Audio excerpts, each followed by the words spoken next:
Now, to take all of this up, former senior State Department advisor, cybersecurity expert, Morgan Wright. I don't recall a single time previous to this in which the U.S. government has said this is a grave, grave attack on the United States, and they make it clear at the Department of Homeland Security that they have no capacity to stop it. Your thoughts? Yeah, Lou, anytime you call a meeting on Saturday of the National Security Council, it's serious. I mean, this is almost like a prelude to war. So what you were just saying earlier and what you reported on, not only were the government agencies hit, we've got Lockheed Martin, we've got companies like FireEye, very good, solid cybersecurity companies being targeted by this malware. So this is, I think a lot of this. Now, they were in the system for 9 months, Lou, but it took several months of preparation. This very well could have started after the 2018 election, after they were kind of silent during that time. This is Russia's way of getting back in the game. They knew we were going to be looking at them for the election. So what did they do? They took a different tack, and instead they attacked the one system, the one company that had over 300,000 clients, many of those government clients and very significant private sector clients.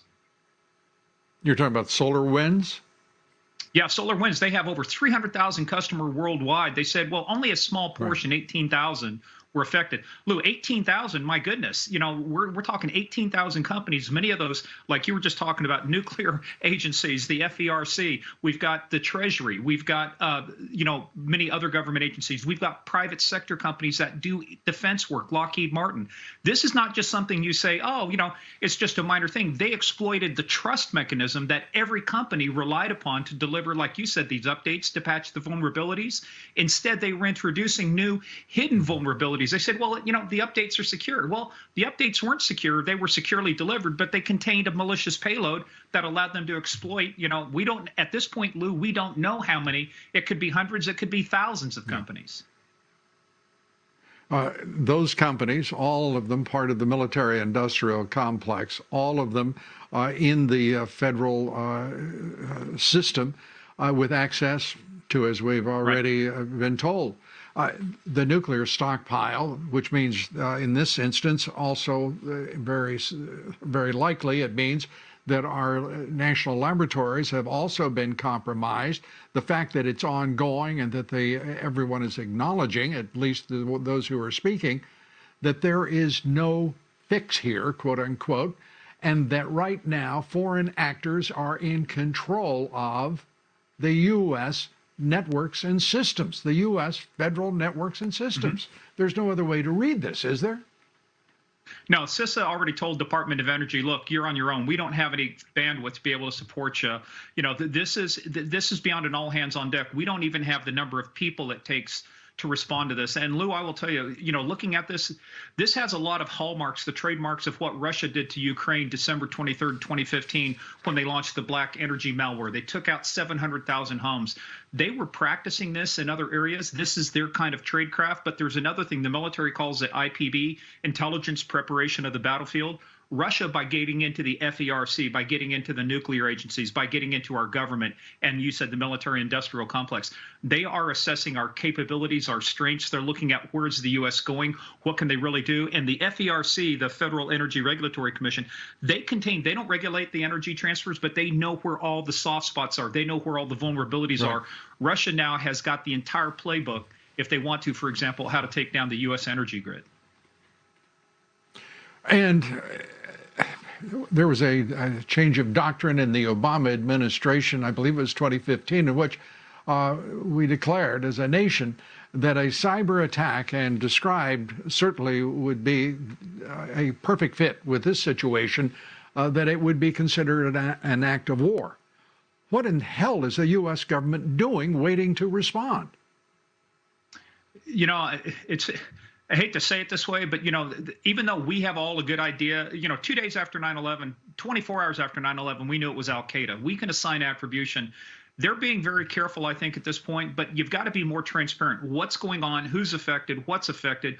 What kind of steps should everybody be taking? But then to stop folks like China, to stop folks like Russia and Iran, you just can't pussyfoot around. You've got to hit back. They've got to unleash U.S. Cyber Command even more, let General Nakasone take his cyber troops and go on the offensive and start teaching some of these folks there is a price to pay if you attack the United States.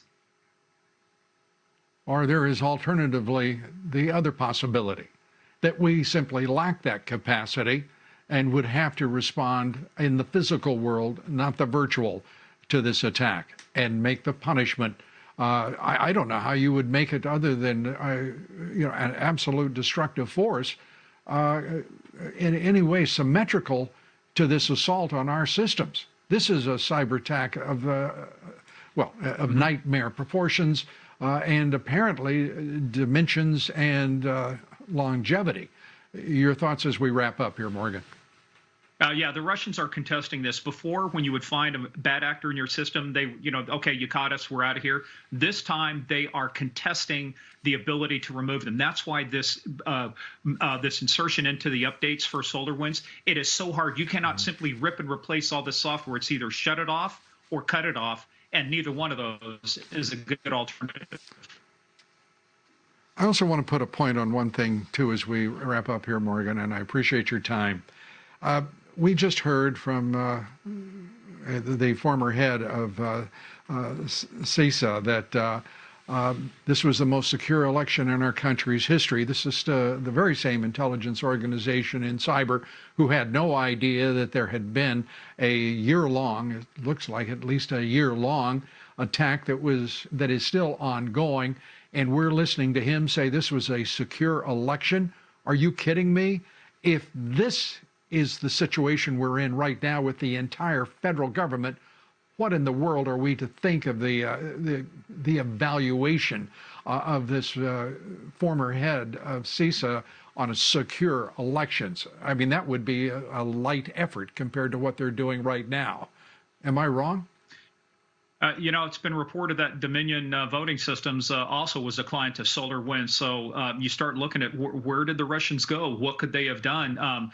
You say that it's the most secure election because it's based on what you know then. What they did not know is, to your point, we had this campaign going on for at least 9 months, if not longer, penetrating some of the most sensitive areas of our government. They snuck in right underneath our nose, and it's like finding a burglar in your home that has been living in your house for 9 months.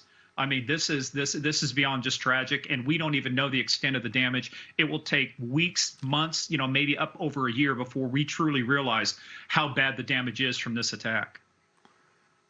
Well, this is an intelligence of the Cyber Command. It is an intelligence failure of massive proportions.